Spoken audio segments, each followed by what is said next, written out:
Chapter 8.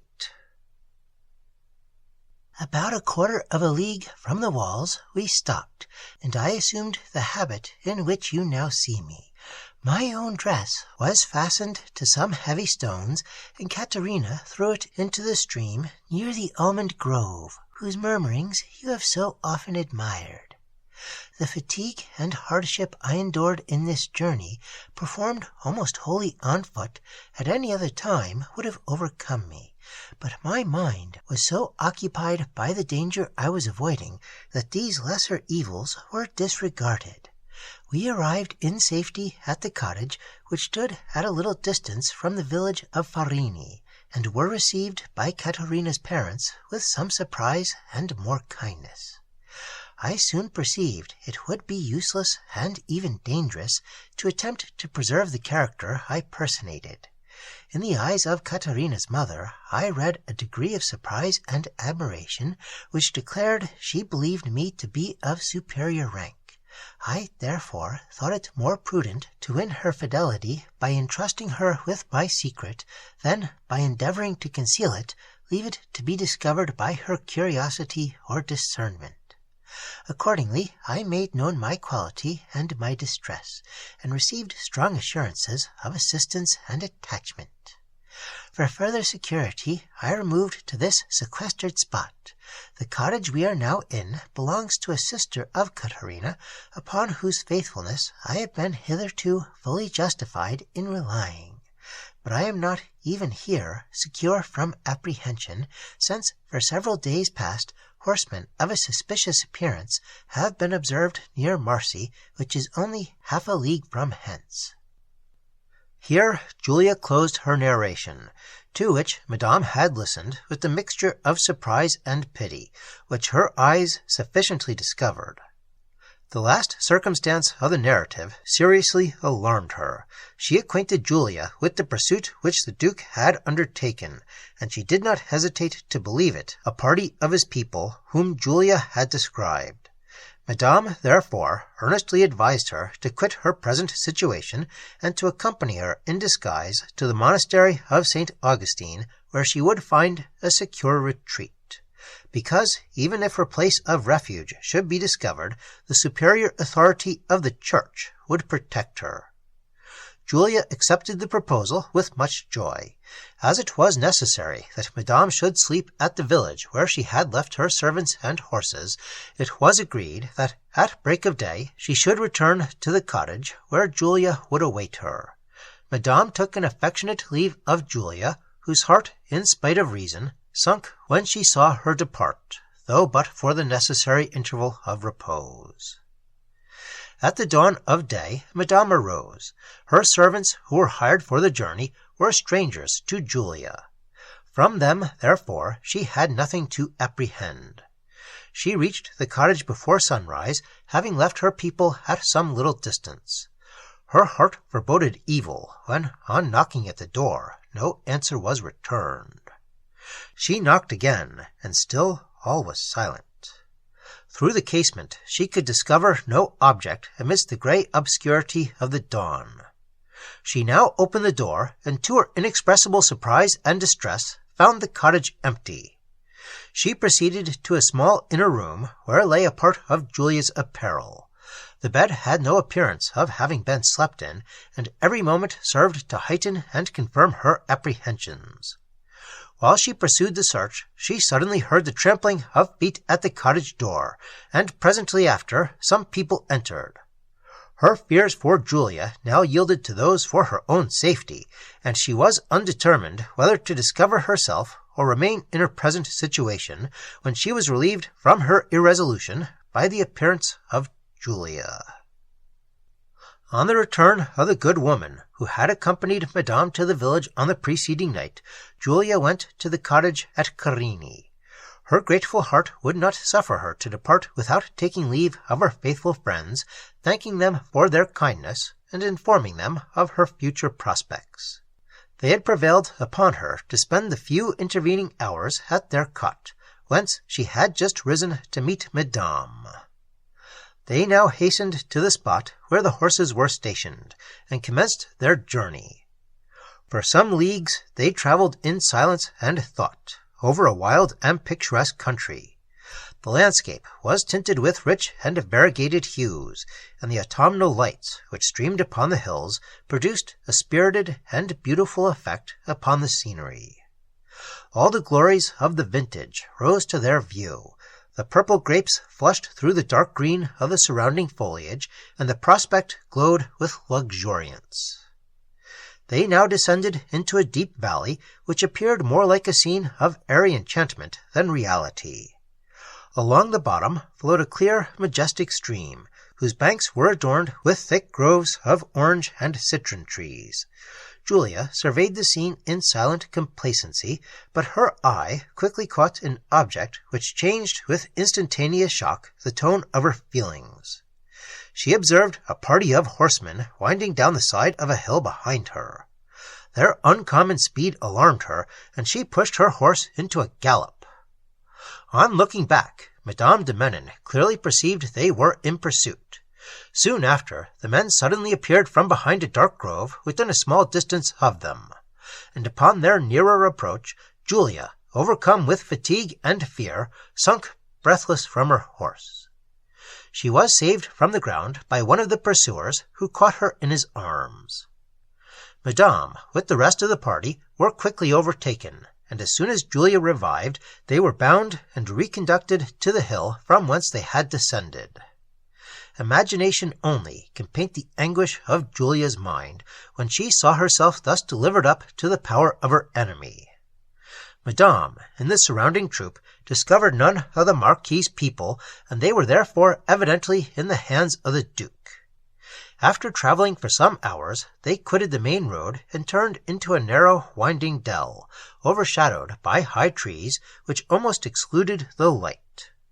The gloom of the place inspired terrific images. Julia trembled as she entered, and her emotion was heightened when she perceived at some distance, through the long perspective of the trees, a large ruinous mansion. The gloom of the surrounding shades partly concealed it from her view, but as she drew near, each forlorn and decaying feature of the fabric was gradually disclosed, and struck upon her heart a horror such as she had never before experienced. The broken battlements, enwreathed with ivy, proclaimed the fallen grandeur of the place, while the shattered vacant window frames exhibited its desolation, and the high grass that overgrew the threshold seemed to say how long it was since mortal foot had entered. The place appeared fit only for the purposes of violence and destruction, and the unfortunate captives, when they stopped at its gate, felt the full force of its horrors. They were taken from their horses and conveyed to an interior part of the building, which, if it had once been a chamber, no longer deserved the name. Here the guard said they were directed to detain them till the arrival of their lord, who had appointed this the place of rendezvous. He was expected to meet them in a few hours, and these were hours of indescribable torture to Julia and Madame. From the furious passions of the Duke, exasperated by frequent disappointment, Julia had every evil to apprehend, and the loneliness of the spot he had chosen enabled him to perpetrate any designs, however violent. For the first time she repented that she had ever left her father's house. Madame wept over her, but comfort she had none to give.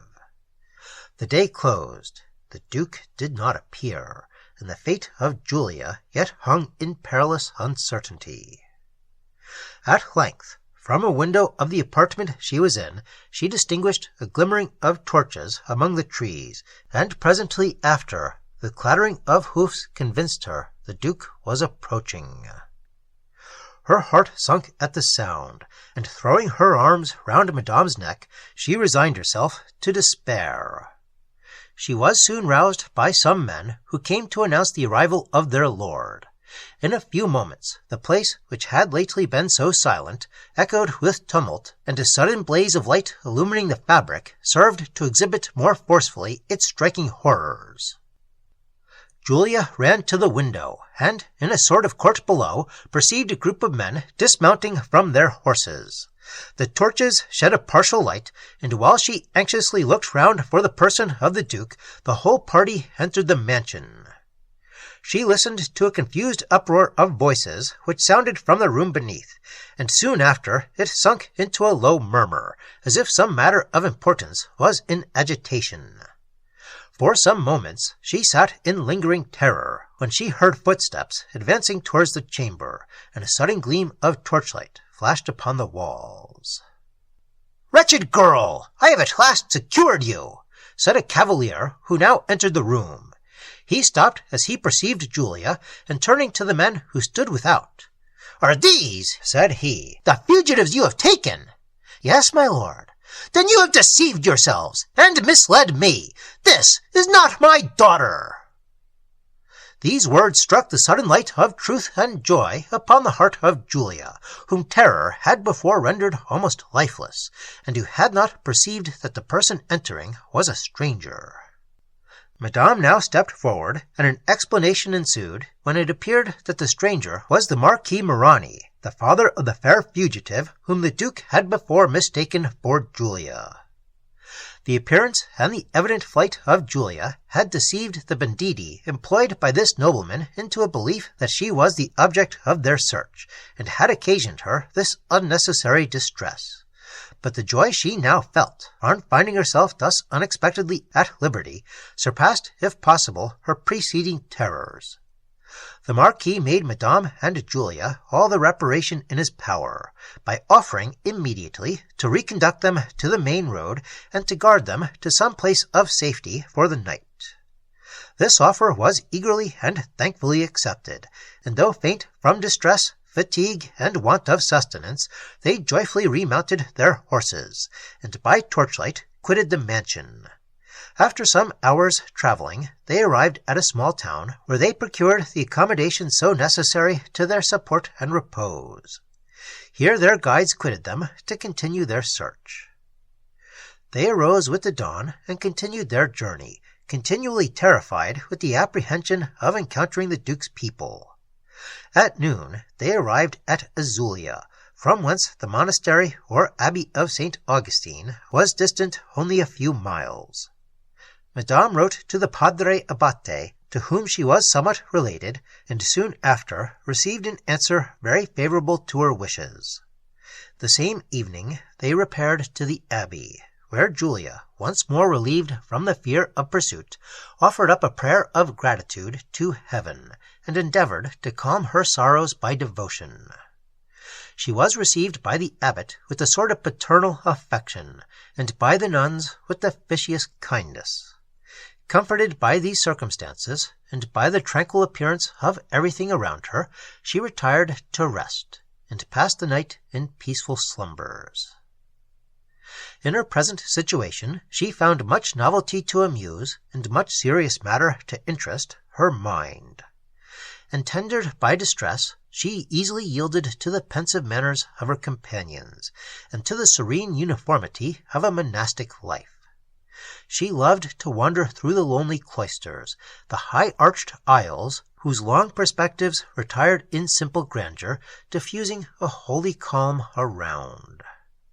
She found much pleasure in the conversation of the nuns, many of whom were uncommonly amiable, and the dignified sweetness of whose manners formed a charm irresistibly attractive.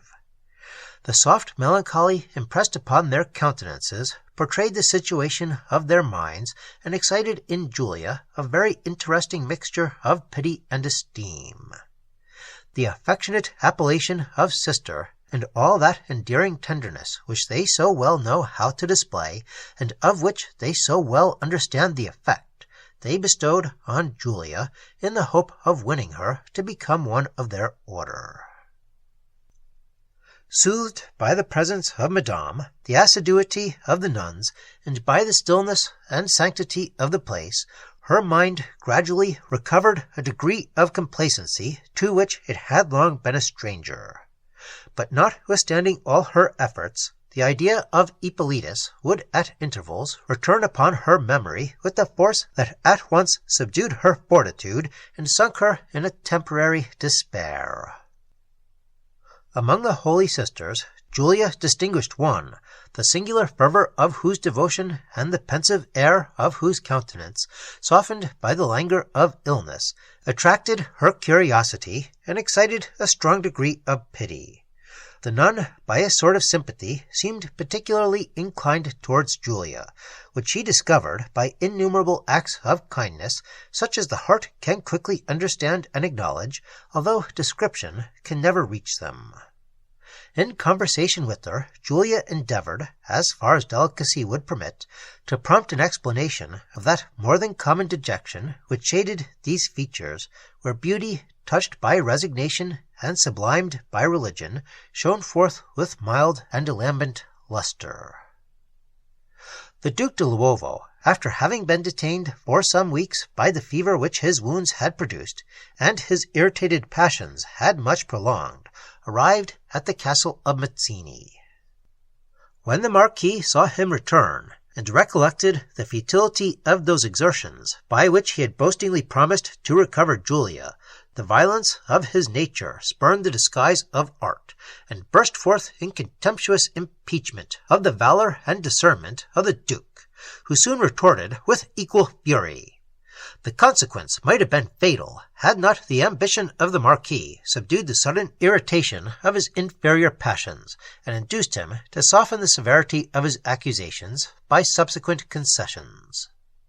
The Duke, whose passion for Julia was heightened by the difficulty which opposed it, admitted such concessions as in other circumstances he would have rejected, and thus each, conquered by the predominant passion of the moment, submitted to be the slave of his adversary.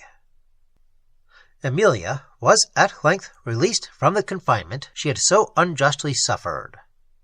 She had now the use of her old apartments, where, solitary and dejected, her hours moved heavily along, embittered by incessant anxiety for Julia and by regret for the lost society of Madame. The Marchioness, whose pleasures suffered a temporary suspense during the present confusion at the castle, exercised the ill-humoured caprice which disappointment and lassitude inspired upon her remaining subject. Emilia was condemned to suffer and to endure without the privilege of complaining.